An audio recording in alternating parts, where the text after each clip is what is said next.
Hi friends, welcome to you family. இன்றைக்கி ஒரு சூப்பரான தக்காளி சாதம் பார்க்க போகிறோங்க.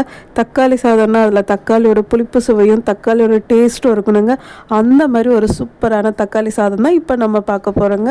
ஒரு கடாயில் நல்லெண்ணெய் விட்டுருக்குங்க. எண்ணெய் காஞ்சதுக்கப்புறம் கடுகு சேர்த்துக்கலாம். கடுகு நல்லா பொரிஞ்சதுக்கப்புறம் உளுத்தம்பருப்பு சேர்த்துக்கலாம். உளுத்தம்பருப்பு நல்லா சிவந்து வந்ததுக்கப்புறம் சும்மா 1/4 ஸ்பூன் வெந்தயம் சீரகம் சேர்த்து நல்லா பொரிய விட்டுடலாம். இதெல்லாம் பொரிஞ்சதுக்கப்புறம் பூண்டு சேர்த்துக்கலாங்க. பூண்டு முழுசாக பிடிக்குதுன்னா முழுசாகவும் போட்டுக்கலாம். இந்த மாதிரி தட்டி சேர்த்தோன்னா பசங்க சாதத்தோடு சேர்த்து சாப்பிட்ருவாங்க. தட்டி சேர்க்கும் போது நல்லா வாசனையும் சூப்பராக இருக்கும். அதுக்கப்புறம் 2 பச்சை மிளகாய், கறிவேப்பிலை சேர்த்துக்கலாம். கறிவேப்பிலை நல்லா பொரிஞ்சதுக்கப்புறம் ஒரு வெங்காயம் சேர்த்துருக்குறேங்க. இந்த வெங்காயம் நல்லா பாதி அளவு வேகட்டும். தக்காளி சாதம் எப்போவுமே நல்லெண்ணெயில் செய்யுங்க, டேஸ்ட்டு சூப்பராக இருக்கும்.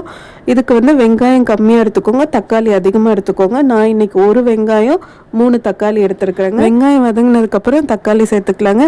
தக்காளி சேர்த்ததுக்கப்புறம் மிதமான தீ வச்சுக்கலாம். இப்போ இதில் மஞ்சள்தூள், மிளகாய்த்தூள், உப்பு, பெருங்காயம் சேர்த்து நல்லா கலந்து விட்டுடலாங்க. இந்த மிதமான தீயிலே ஒரு 5 நிமிஷம் நல்லா மூடி வச்சிடலாம். இந்த மாதிரி 5 நிமிஷம் நம்ம மூடி வைக்கும் போது இந்த தக்காளியோட உப்பு மஞ்சத்தூள்லாம் சேரும்போது நல்லா தக்காளி மசிஞ்சு வந்துடும். நம்ம மிளகாய்த்தூளோட பச்சை வாசனை போயிடுங்க. இப்போ பாருங்கள், நல்லா 5 நிமிஷம் வெந்துடுச்சு. இப்போ நம்ம கரண்டியை வச்சு இந்த மாதிரி மசிச்சு விட்டோன்னா தக்காளி எல்லாம் கரைஞ்சிரும். ஆல்ரெடி அதில் உப்பில் ஊறினதுனால தக்காளி ஈஸியாக வெந்து நல்லா கரைஞ்சி வந்துடுங்க.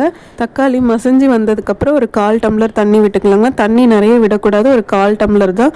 இந்த தண்ணியில் நம்மளுடைய தக்காளி மசாலாலாம் நல்லா ஒன்று சேர்ந்து ஒரு நிமிஷம் நல்லா கொதிச்சு வருங்க. நம்ம விட்ட தண்ணி எல்லாம் குறைஞ்சி எண்ணெய் நல்லா பிரிஞ்சு வரும்.